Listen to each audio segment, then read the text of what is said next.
बिस्मिल्लाहिर्रहमानिर्रहीम। देखिए इलेक्शन से तो कोई नहीं भाग रहा। ये एक प्रोपेगेंडा है कि इलेक्शन से हम भाग रहे हैं। हम तो अगस्त तक यहाँ बैठे हैं। अगस्त के बाद हमारी हुकूमत खत्म हो जानी है और फिर इलेक्शंस होने ही होने। हम बिल्कुल ये मुद्दा जरूर रखते हैं कि इलेक्शन जो है आज आप केपी पे पंजाब में कराएंगे, 2 माह बाद आप केपीके में कराएंगे, फिर 2-3 माह बाद आप 2 सूबों में वफाक में कराएंगे। तो ये आप बुनियाद रख रहे हैं मुतनाज़ा इलेक्शंस की। आज हमारे पे ये उंगलियां उठ रही है ना कि हमारी हुकूमत है, हम मनूवर कर रहे हैं। बाद में जब पंजाब में किसी की हुकूमत होगी तो वो भी मनूवर करेंगे, उनके ऊपर भी उंगलियां उठेंगी। तो ये तो आप मुतनाज़ा जो पहली जमहूरियत जहां जिस हालत में है उसको और कमजोर करने की राना साहब, आप बात जहां से लें आखिर में हमें सुनने को यही मिलता है कि आप लोग इलेक्शन से भाग रहे हैं। मेरा सवाल था फरार क्यों इख्तियार कर रहे हैं? जब असेंबलियां तहलील हो गई थी 90 दिन में इलेक्शन होने से तो करवा दें। अब आप कह रहे हैं फंड्स नहीं है, सिक्योरिटी नहीं है। नहीं देखिए, हमने मौकफ यही है कि इलेक्शन इकट्ठे होने चाहिए और हुकूमत का जो है वो उसने प्रोगेटिव फंड्स और सिक्योरिटी के मामले में दे दिया, क्योंकि हम समझते हैं इलेक्शन इकट्ठे होने चाहिए। अब आइन की बात आती है इधर के, आइन के मुताबिक 90 दिन में इलेक्शन होना चाहिए। तो ये लोगों को पता होना चाहिए कि 90 दिन गुजर चुके हैं। केपीके का स्केड्यूल भी नहीं आया, ना सुप्रीम कोर्ट ने उसके ऊपर कोई बात की, ना सुओ मोटो लिया, ना उस टॉपिक पे आए। उन्होंने सिर्फ पंजाब का जो है वो फौरन जो है उस पर कार्रवाई डाल की, उसके ऊपर प्रेशराइज कर रहे हैं कि इलेक्शन। ये सारा जो मुद्दा यहां तक पहुंचा है, लड़ाई झगड़ा कि भाई ये टूट गई, आप इलेक्शन फौरन कराएंगे, शुरू 63A से हुआ है, जिसके ऊपर रीराइटिंग ऑफ कॉन्स्टिट्यूशन हुआ। और हमारी जो 11 महीने की हुकूमत है जिसने हर वो इकदाम किया जो अनपॉपुलर था, बिजली महंगी की, गैस महंगा किया, पेट्रोल महंगा किया, इसलिए किया क्योंकि ना करते तो दिवालिया हो जाता, IMF का मुआहदा ना होता और दिवालिया हो जाता, और ये तकलीफ जो अवाम अभी भुगत रही है 5 गुना ज्यादा होती तकलीफ। तो ये हमने काम, इसके दौरान हमें इन्होंने पंजाब हुकूमत जो हमने एक आईनी तरीके से ली वो हमारे से छीन ली गई। आप देखें, बात ये आप ठीक कह रहे हैं, बात ठीक कह रहे हैं। देखिए 90 दिन के अंदर इलेक्शंस हो सकते हैं, नहीं हो सकते, इसके ऊपर बहस जरूर हो सकती है। फंड्स नहीं है, इस पे बात हो सकती है। सिक्योरिटी नहीं दे सकते, इस पे बात हो सकती है। सुप्रीम कोर्ट ने गलत सो मोटो लिया, इस पे बात हो सकती है। सुप्रीम कोर्ट पार्लियामेंट के डोमेन में मुदाखलत कर रही है, इस पे बात हो सकती है। लेकिन मसला यहाँ पे 14 मई के इलेक्शन का नहीं है, यहाँ तो अक्टूबर में इलेक्शन होने की भी कोई गारंटी नहीं है। आप लोग तो उससे भी भाग रहे हैं। ये भी प्रोपेगेंडा है कह रहे हैं आपके। मौलाना फजल रहमान ने 1 साल पहले कह दिया था कि इस असेंबली के मुद्दे बढ़ना चाहिए। नहीं देखें, वो आपको जरदारी साहब ने भी कह दिया ना, ये मुमकिन ही नहीं है। और इलेक्शन अक्टूबर में, तो बहुत सारे लोगों का अपना अपना व्यू पॉइंट हो सकता है, लेकिन आईनी तौर पे ये मुमकिन ही नहीं है कि आप अक्टूबर में इलेक्शन ना कराएं जब पूरा निजाम केयर टेकर का होगा। हम तो मौजूद ही नहीं होंगे। कोई मनूवर जो आप कह रहे हैं हम नहीं कराएंगे, हम कैसे नहीं कराएंगे? हम तो स्टेक होल्डर होंगे ही नहीं कि इलेक्शन कब होने या नहीं होने। उस वक्त अक्टूबर के अंदर हमारी पावर के अंदर कोई स्टेक नहीं होगा। तो ये बात तो आप इसको रद्द कर दें। देखिए, मसला आज सबसे बड़ा पाकिस्तान का ये है कि ट्राइकोटमी ऑफ पावर्स होनी चाहिए है, वो नहीं मौजूद। यहाँ एक जुडिशियल मार्शल लॉ लग चुका है। यहाँ जुडिशरी जो है उसने लेजिस्लेटिव का भी इख्तियार ले लिया है, उसने एग्जीक्यूटिव का भी इख्तियार ले लिया है।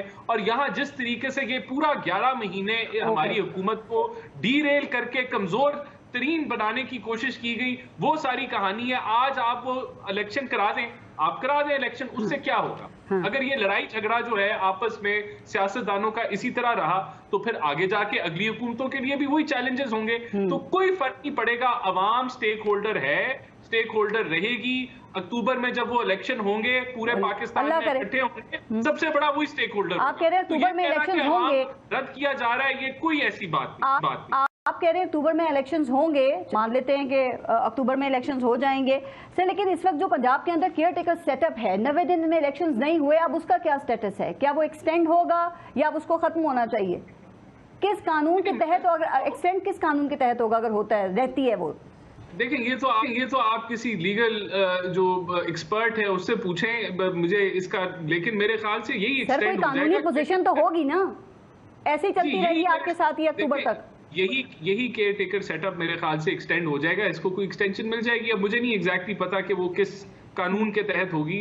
इसके ऊपर मैं आपको फिर अगली दफा जवाब दे सकता हूँ, लेकिन यही मेरे ख्याल से जो है वो इसके अंदर देखें हमारी जो हुकूमत है वो पीडीएम की हुकूमत है, वो खाली एक जमात की हुकूमत नहीं है। उसके अंदर एक जो हमारा कोalition पार्टनर है वो मशवरा दे रहा है कि आप मुज़ाकरात करें। एक कोalition पार्टनर JUIF कहता है कि हमने बिल्कुल मुज़ाकरात नहीं करने। हमारी पार्टी में भी मुख्तलिफ आवाजें हैं, कुछ मुज़ाकरात को समझते हैं पॉजिटिव है, कुछ समझते हैं नहीं होना चाहिए, लेकिन ये पॉसिबिलिटी है कि आगे जाके मुज़ाकरात हो जाए। ऐसी बात तो नहीं है कि नहीं हो सकते। मैं पर्सनली समझता हूं कि मुज़ाकरात होने चाहिए, मिल बैठ के जो स्टेक होल्डर्स हैं वो डेट जो है वो फाइनल कर लें कि कहाँ इलेक्शंस होते हैं पूरे मुल्क में, वो एक बेहतर सोल्यूशन होगा। उसके अंदर और लोगों को भी आपने शामिल करना है, आप और लोगों को भी करना है। ईद के बाद आपकी हुकूमत के लिए जो मुश्किलात हैं उसमें कमी हो रही है या आप समझते हैं कि मजीद इजाफा हो सकता है? चूंकि इमरान खान फिर एक और एहतजाजी तहरीक है, कहें कि ईद के बाद फिर एहतजाजी तहरीक चलाएंगे, तो कैसे निपटेंगे आप?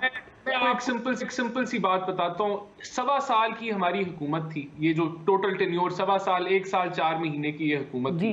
इस हुकूमत के अंदर जो आखिरी जो इलेक्शन ईयर होता है, कोई हुकूमत ना बिजली महंगी करती है, ना गैस महंगी करती है, ना पेट्रोल महंगा करती है, ये ऐसे कोई इकदाम नहीं। आप सब कर रहे हैं। नहीं, मैं आपको वही बता रहा हूँ, ये वाहिद पूरे पाकिस्तान की तारीख की हुकूमत होगी 75 साल तारीख में जो इलेक्शन ईयर में सारे इकदाम कर रही है जो अनपॉपुलर है। लेकिन क्यों कर रही है? वो इसलिए कर रही है कि अगर ये इकदाम हमने ना किए तो फिर और भयानक सूरत हाल है। जो इकोनॉमिक कंडीशन है वो आपको अगर कोई रिलीफ की कहानी सुनाता है या कोई कहता है कि मैं ओवरसीज से इतने पैसे जमा कर लूंगा, वो झूठ है।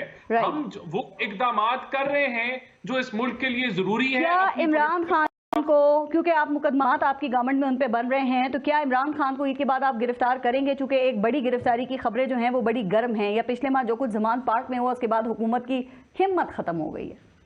देखिए, हम तो हैरान हैं कि ये तोशा खाना भी जो है वो कोल्ड स्टोरेज में पड़ा हुआ है, जो क्या कहते हैं ममनुआ फंडिंग वो भी कोल्ड स्टोरेज में पड़ी हुई है। जितने भी इमरान खान से रिलेटेड चीजें कोर्ट के अंदर है वो कोल्ड स्टोरेज में पड़ी हुई हैं। और कोर्ट्स को जो है ये इमरान खान से ज्यादा इलेक्शन की वो जल्दी है कि 90 दिन गुजर भी चुके हैं, उसके बावजूद वो स्टेट बैंक से जो है। चले राना एहसान साहब, बहुत अच्छा होगा कि जितना फोकस पे अगर इतना आप पाकिस्तान के अवाम पे कर लेना तो कम से कम अवाम की जो जिंदगी है उनमें सुकून आ जाएगा।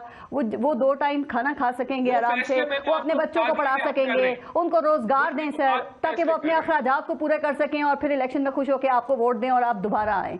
थोड़ी सी तवज्जो या इससे थोड़ी सी कमी जितनी इमरान खान पे दे रहे हैं अवाम पे दे लें। एक बात देखें, हमने इमरान खान ने जाते उससे पता था ना वो जा रहा है, उसने पेट्रोल सस्ता कर दिया, बिजली सस्ती कर दी, सुरंगें बिछा दी आपके लिए। नहीं, बेड़ा गर्क कर दिया मईशत का। हम ये नहीं करेंगे। तो आप तो इस मईशत को ठीक करने आए था ना, अगर नहीं ठीक कर सकते थे तो क्यों ली थी हुकूमत? छोड़ के चले जाते, इलेक्शन कराते। फारिस, आज food inflation 47% food inflation. Jawad भाई कह रहे थे कि सब्सिडीज खत्म कर दे। हमने पहली दफा पाकिस्तान की तारीख में टेक्सटाइल सेक्टर्स की सब्सिडीज खत्म की। बहुत अनपॉपुलर काम किया लेकिन कर दिया। हमने वो फैसले किए जो आखिरी साल में इलेक्शन ईयर में कोई जमात नहीं करती, हम कर रहे हैं। आपने अपनी सियासत को तबाह कर लिया इस मुल्क के लिए, बहुत अच्छा किया सर। अब जाता है लेकिन इलेक्शन करवाए ना। अब इन्होंने अपने मुकदमे माफ करवाए। यही कहते हैं कि हमने अपनी सियासत की परवाह नहीं की। कानून में जितना बड़ा इन्होंने एनआरओ दिया, ये कहते हैं सुप्रीम कोर्ट में चीफ जस्टिस साहब का इख्तियार। कोई एनआरओ नहीं लिया, कुछ साबित किया। राणा साहब, आप अपने हवाले से कानून साजी करके ना, मुकदमात तो थे ना, मुकदमात तो इसके अंदर कानून साजी हुई। 20 साल अपनी लाइफ में एक कौड़ी रिकवर नहीं कर सकी किसी सियासतदान से। ये सिर्फ इंतकाम लेने के लिए थी।